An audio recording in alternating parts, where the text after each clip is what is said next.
Hi everyone, it's Sue Ralph here with Birdcage Craft Studio, and I'm back with my crafting tip from me to you, and this is number 61. So yesterday I showed you a card I made using the faux pearl technique, and then today I said that I would actually show you how I did this little tag on the top to hold your bauble. I did actually see this on, I think it was Pinterest, but when I had a go at doing it myself, I found that the punch, the shape was a little bit too big for the circles that I've got, so I had a go at trying to downsize them, and this is the way that I did it. So what I did is take a piece of cardstock and then use your punch and just punch out the tab, because that's what it's called, it's a tab punch. Unfortunately Stampin' Up! Don't do this one any longer. And then that was the size of the tab. And as you can see, it is quite a bit bigger. Don't know if you can, oh, should I put it underneath? You might be able to see that better. It's quite a bit bigger. So what I actually did is I got myself a post-it note holder. You need about half at a time to do this.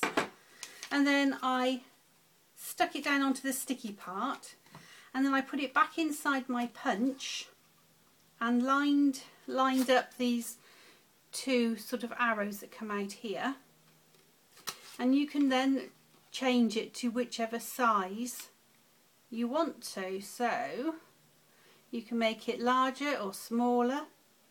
You can make it quite a bit smaller if you want to. That's about halfway. Punch it out, and then you see you've got one that's a lot smaller.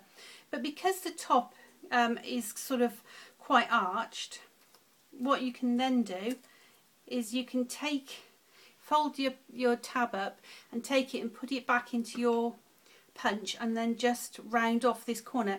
This is quite thin cards, so that's fine, but on this card, on these baubles that I made, I actually used this is glittered paper, and which is a lot thicker, so you'd have to do one side at a time. So do one side and then do the back. So this is what you do. You take your punch and you slip it just inside where you normally would cut it. Position it and hold it in place, and take a good look before you actually push the punch down. So it's just like that. And then you have a nice rounded edge to it. Okay, so as I said, you can do virtually any size you want to do. So that's quite a small one. Let's just take another tab. Okay, and then take another part of your post-it note holder. And again, you can just line it up. Just hold it very slightly so it stays in place. Then you can check to see how big it is. Punch down.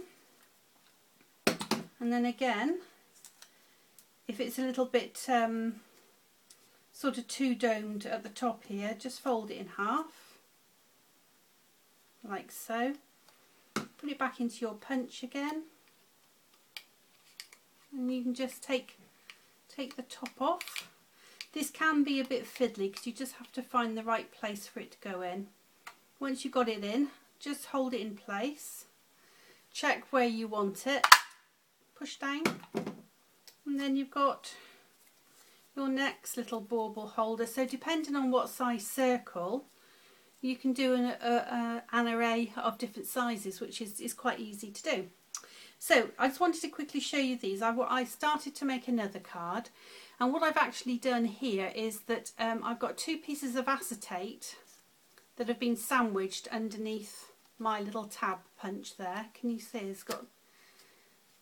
Now this one, the bottom one, I actually use Stays On ink to print on it, and then the top one I've used an embossing folder, put it through the embossing folder, then cut out the circle.